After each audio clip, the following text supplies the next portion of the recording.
Mixing the Dream. It was dark now, the night had already begun.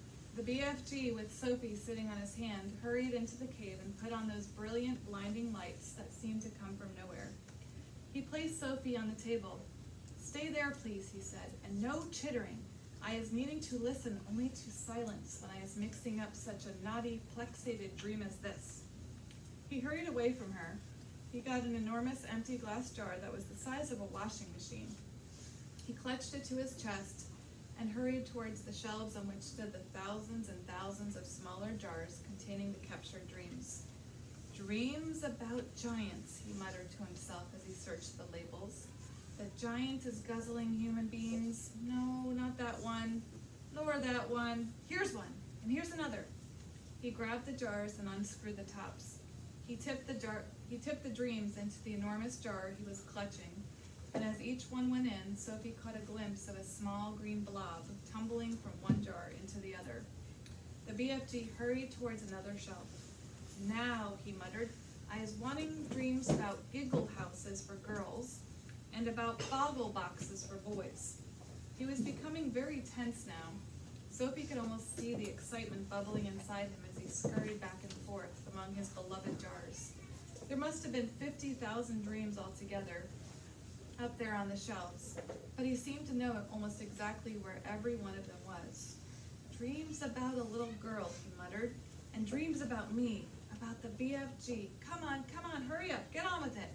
Now where in the wonky world is I keeping those?" And so it went on. In about a half an hour, the BFG had found all the dreams he wanted and had tipped them into the one huge jar. He put the jar on the table. Sophie sat watching him but said nothing. Inside the big jar, lying on the bottom of it, she could clearly see about 50 of those oval sea green jellyfish shapes, all pulsing gently in and out, some lying on top of the others, but each one still a quite separate individual dream. "Now we is mixing them," the BFG announced. He went to the cupboard where he kept his bottles of Frobscottle, and from it he took out a gigantic egg beater. So if you want to answer that. It was one of those that has a handle with which you turn, and down below there are a lot of overlapping blades that go whizzing around. Hey, Weston. He inserted the bottom end of this contraption into the big jar where the dreams were lying. "Watch," he said. He started turning the handle very fast. Couple more pictures.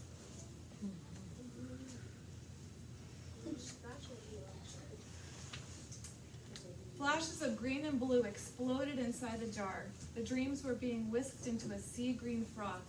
"The poor things!" Sophie cried. "They is not feeling it," the BFG said as he turned the handle. "Dreams is not like human beings or animals. They has no brains. They is made of zoozimus." After about a minute, the BFG stopped whisking. The whole bottle was now full to the brim with large bubbles. They were almost exactly like the bubbles we ourselves blow from soapy water, except that these had even brighter and more beautiful colors swimming on their surfaces. "Keep watching," the BFG said. Quite slowly, the topmost bubble rose up through the deck of the jar and floated away. A second one followed, then a third and a fourth. Soon the cave was filled with hundreds of beautifully colored bubbles, all drifting gently through the air. It was truly a wonderful sight. As Sophie watched them, they all started floating towards the cave entrance, which was still open. "They're going out," Sophie whispered. "Of course," the BFG said. "Where to?" "Those is all little tiny dream bits that I isn't using," the BFG said. "They is going back to the misty country to join up with proper dreams." "It's all a bit beyond me," Sophie said. "Dreams is full of mystery and magic," the BFG said. "Do not try to understand them. Look in the big bottle and you will now see the dream you is wanting for the queen." Sophie turned and stared into the great jar. On the bottom of it, something was thrashing around wildly, bouncing up and down and flinging itself against the walls of the jar. "Good heavens," she cried, "is that it?" "That's it," the BFG said proudly. "But it's horrible," Sophie cried. "It's jumping about. It wants to get out." "That's because it's a trogglehumper," the BFG said. "It's a nightmare." Oh, but I don't want you to give the queen a nightmare, Sophie cried. If she is dreaming about giants guzzling up little boys and girls, then what is you expecting it to be except a nightmare? The BFG said. Oh no, Sophie cried. Oh yes, the BFG said. A dream where you is seeing little chidlers being eaten is about the most frightsome troggle-humping dream you can get. It's a kicksy boggle thumper. It's a wopsy grub switcher. It is all of them riddled into one. It is as bad as that dream I blew into the flesh lump eater this afternoon. It is worse. Sophie stared down at the fearful nightmare dream that was still thrashing away in the huge glass jar. It was much larger than the others. It was about the size and shape of, shall we say, a turkey's egg. It was jellyish. It had tinges of bright scarlet deep inside it. There was something terrible about the way it was throwing itself against the side of the jar. I don't want to give the queen a nightmare, Sophie said. I is thinking, the BFG said, that your queen will be happy to have a nightmare. Having a nightmare is going to save a lot of human beings from being gobbled up by some filthsome giants. Is I right, or is I left? I suppose you're right, Sophie said. It's got to be done. She will soon be getting over it, the BFG said. Have you put all the other important things into it? Sophie asked. When I is blowing that dream into the queen's bedroom, she will be dreaming every single little thing-a-ling-a-ling you is asking me to make her dream. About me sitting on the windowsill? That part is very strong. And about a big friendly giant? I is putting in that nice long gobbet about him, the BFG said. As he spoke, he picked up one of his smaller jars and very quickly... Zach, can you scoot up a little bit, please? A little bit more. As he spoke, he picked up one of his smaller jars and very quickly tipped the struggling, thrashing troggle-humper out of the large jar into the smaller one. Then he screwed the lid tightly onto the small jar. That's it, he announced. We is now ready. He fetched his suitcase and put the small jar into it. Why bother to take a great big suitcase when you've only got one jar? Sophie said. You could put the jar in your pocket. The BFG looked down at her and smiled. By goggles, he said, taking the jar out of the suitcase. Your head is not quite so full of grime sludge after all. I can see you was not born last week. Thank you, kind sir, Sophie said, making a little curtsy from the tabletop. Is you ready to leave? The BFG asked. I'm ready, Sophie cried. Her heart was beginning to thump at the thought of what they were about to do. It really was a wild and crazy thing. Perhaps they would both be thrown into prison. The BFG was putting on his great black cloak. He tucked the jar into a pocket in his cloak.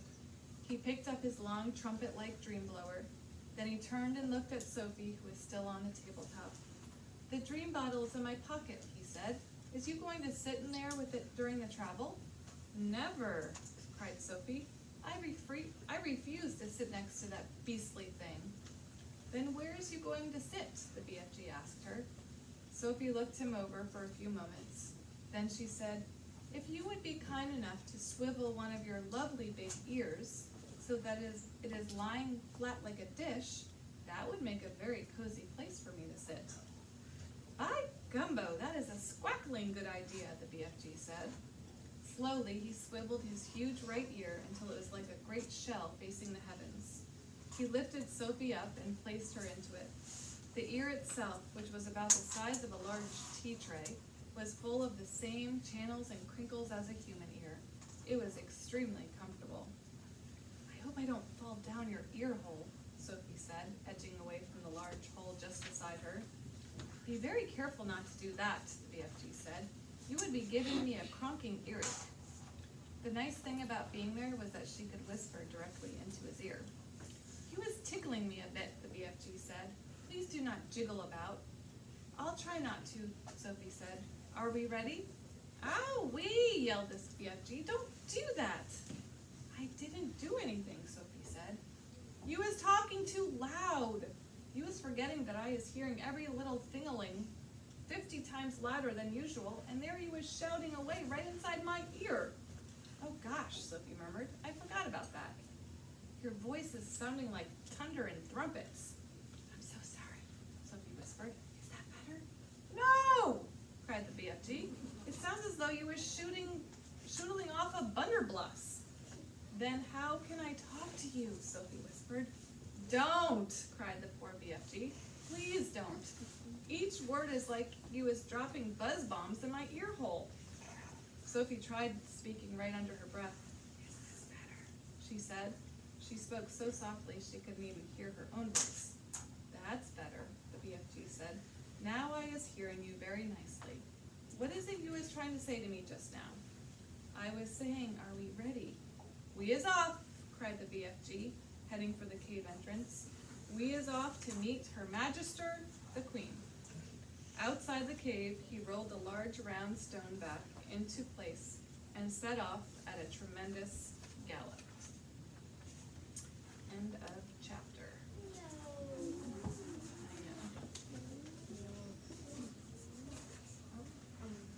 All right. Want to see the movie? So you see Yes, the click board button. yes. Well, we're not going to see the movie until we're done reading the book. Yeah.